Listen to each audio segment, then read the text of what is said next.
Hi, welcome back. I am the neuro-affirming mom, and I thought that I would start with talking about neurodiversity. What does the term neurodiversity mean? It's kind of a buzzword right now. So let's talk about it. When I Googled neurodiversity, the very first definition that came up came from the Child Mind Institute, which says neurodiversity is a popular term that's used to describe differences in the way people's brains work. It's a range. It's considered just a difference in how people perceive and respond to the world. And what qualifies as neurodivergent?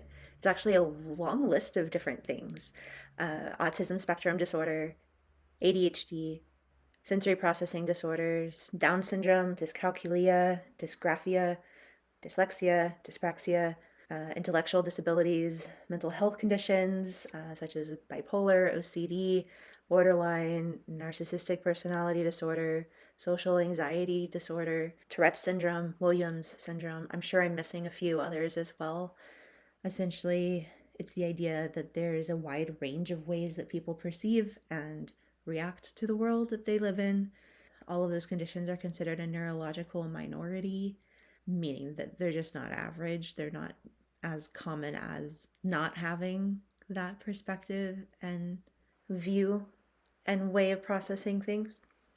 There is a neurodiversity movement, which is considered positive, like strengths-based view on neurodiversity. Everyone is unique. Every single person on earth is so incredibly unique. That's why this fascinates me so much. I like the true brain differences that can occur. I knew people, again, like obviously if they're different, they're going to have a different brain. There's a lot of strengths with these, but there's also a lot of these are disabilities, and as such, they are disabling. So yes, strengths based. See, I have a hard time talking sometimes.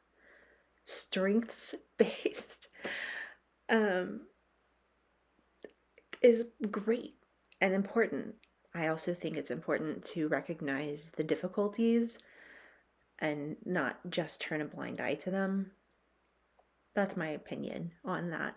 I did find a study, a new study actually. This was published in 2023 by a academic journal. I'm reading my notes. Called Molecular Autism by Berg et al.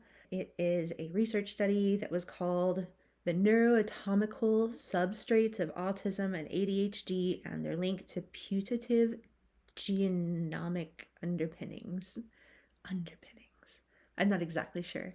Underpinnings, I feel like, is just like a nice word that kind of summarizes like all the stuff beneath the surface potentially. The study looked at individuals' brains, brain scans. And yes, right now we're only considering these, I'm going to call them three different things because that's what the study says they are: ADHD, autism, and autism plus ADHD. What the study wanted to do was compare those three things and see what their differences are by looking at scans. From what I understand, the scans were of like cortical thickness in three different areas. I could not tell you more about those areas. The study goes into detail about what these areas mean, and it kind of lost me a little bit because the names were all so similar to each other. Um, I'll try to link the study if I can. I'm sorry, did I say cortical thickness and surface area in three different regions of the brain for autistic people, ADHD people, and those who had both autism and ADHD? They did find that there was a significant neuroanatomical difference between ADHD and autism, and that between ADHD, autism, and ADHD and autism, there were separable neuroanatomical underpinnings. Again, that underpinnings word they really liked. It's just interesting because I know just from reading, and I apologize, again, pronunciation is a struggle for me. Temple Grandin, oh my gosh, I'm going to have to look this up and make sure I'm pronouncing this right. I cannot handle, I'm going to do it right now.